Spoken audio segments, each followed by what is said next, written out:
हाय, मैं नीलू महर्षि। कई लोगों को मैंने देखा है, उनकी सांस फूलती है। क्या आपकी भी सांस फूलती है? चलते समय, बात करते समय, फर्स्ट फ्लोर पर चढ़ते समय अगर फूलती है तो ये आपकी आने वाली बीमारी की आहट है। इसे हमें सुधारना होगा। मैंने भी कई लोगों को देखा है, मेरे फ्रेंड्स हैं या मैं कई लोगों को देखती हूँ जो मैं बैठी होती हूँ, वो बात कर रहे होते हैं, उनकी सांस फूलती है। जब चलने में सांस फूलती है तो जॉगिंग, तेज चलना, दौड़ना भूल जाओ। सीढ़ी चढ़ने में सांस फूलती है। तो आज मैं इसी समस्या के समाधान को लेकर आप लोगों के सामने हाजिर हूँ। मेरे चैनल को सब्सक्राइब करें,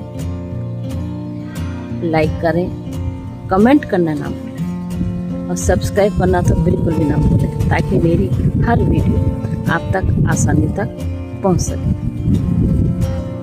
तो आज मैं बात करने जा रही हूँ सांस फूलने, अस्थमा और सांस लेने में तकलीफ, इसके बारे में। ये क्यों होता है? जब हमारे शरीर में ऑक्सीजन की सप्लाई पूरी नहीं होती है तो नसें कहीं ना कहीं आपस में जुड़ने लग जाती है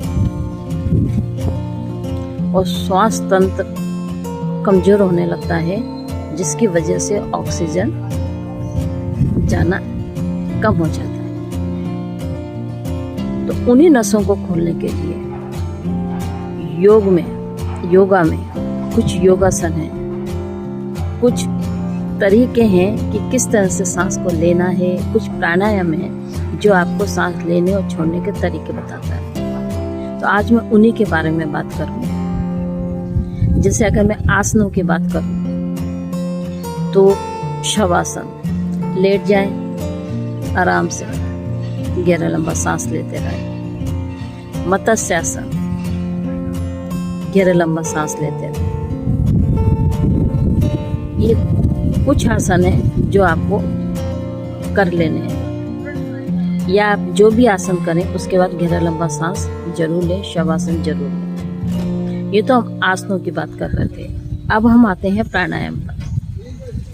जो मेन समस्या सांसों की प्राणायाम से दूर हो, तो हमें प्राणायाम करना है भस्त्रिका, कपालभाति, अनुलोम विलोम, भ्रामरी। क्योंकि जब हम भ्रामरी प्राणायाम करते हैं तो हमारी छाती की सारी नसें खुल जाती हैं,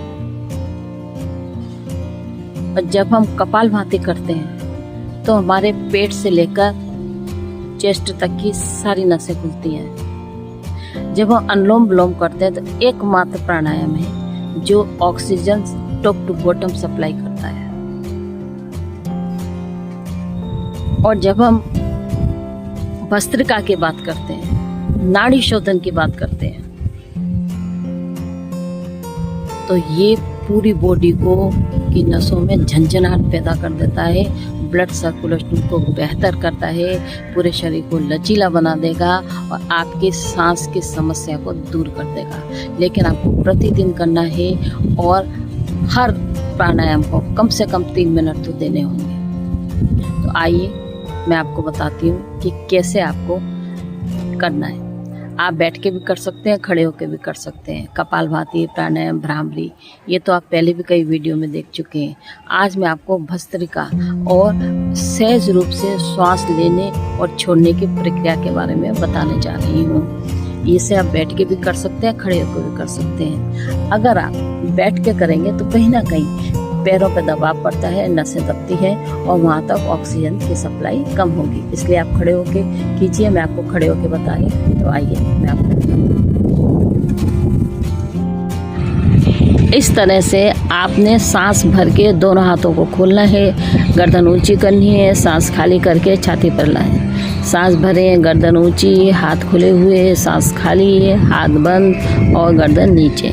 इस तरह से आपने कम से कम 10-15 स्ट्रोक करने हैं। और फिर उसके बाद आप एड़ियाँ उठा के करिए, पंजे के बल एड़ियाँ उठाएं और सांस भरें, एड़ियाँ उठाएं, सांस खाली, एड़ी नीचे। अब हम करेंगे भस्त्रिका। आपने राइट की तरफ कम से कम 50 स्टॉक करने हैं। सांस लेना है, छोड़ना है, लेना है, छोड़ना है, लेना है, छोड़ना है, लेना है, छोड़ना है। जैसे धौकनी चलती है ना लोहार की, इस तरह से आपकी सांसों की आवाज़ आनी चाहिए। और पेट की मूवमेंट भी रहेगी। सांस ले रहे हैं पेट ऊपर, सांस खाली पेट अंदर, सांस ले रहे हैं पेट ऊपर, सांस खाली पेट अंदर। फिर आपने सर को ऊंचा करके भी इस तरह से लेना है। जब आप साइड में करते हैं तो आपके कमर तक की नसों को ऑक्सीजन सप्लाई होती है। जब आप पीछे की तरफ करते हैं तो गर्दन, जो आपका तनाव, ये गर्दन पे जो भी आपके तनाव दर्द रहता है वो सब दूर होगा। अब आप इस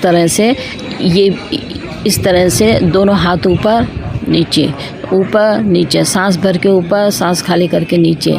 ये कुछ तरीके हैं सांस भरने और छोड़ने के, जो प्रॉपर तरीके हैं। जब सांस भरे तो पेट की मूवमेंट भी लगातार चलती रहे।